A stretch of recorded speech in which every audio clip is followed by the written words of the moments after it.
ZDTech. 3 minutes pour tout comprendre.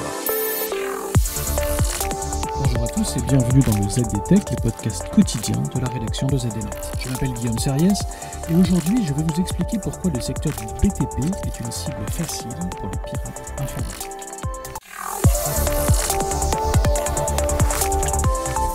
Qui est donc la victime préférée des pirates par les temps qui courent ? Les coiffeurs ? Les grands magasins, les concessionnaires automobiles? Eh bien non.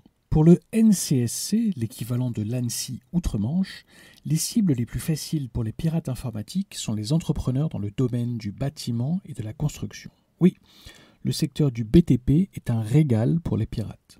Au point que cette agence vient de publier un guide à destination spécifique des acteurs du BTP, histoire de faire comprendre les enjeux et les risques de la cybersécurité informatique aux maçons, carreleurs et autres plombiers zingueurs.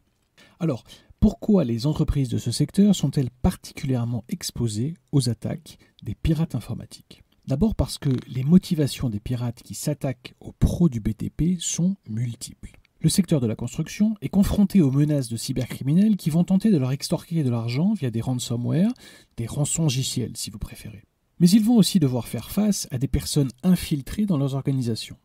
Comprenez par là que les employés indélicats qui, en froid avec leur patron, vont tenter de partir avec des données sensibles, sont nombreux. Enfin, les pros du BTP font face à des attaques d'ampleur financées par des États quand ils participent à des chantiers cruciaux pour le développement économique de pays. Pensez centrales nucléaires et barrages hydrauliques, par exemple.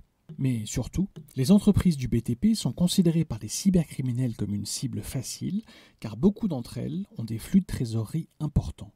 Eh bien pourquoi ? Parce que le recours intensif à des sous-traitants et à des fournisseurs implique un grand nombre de paiements. Donc, les attaques de hameçonnage, de phishing si vous préférez, où les pirates envoient des mails en apparence honnêtes avec des pièces jointes infectées, sont monnaie courante. Difficile en effet pour un comptable d'une de ces entreprises de vérifier l'authenticité de centaines de pièces jointes, devis, factures, demandes d'acompte au quotidien.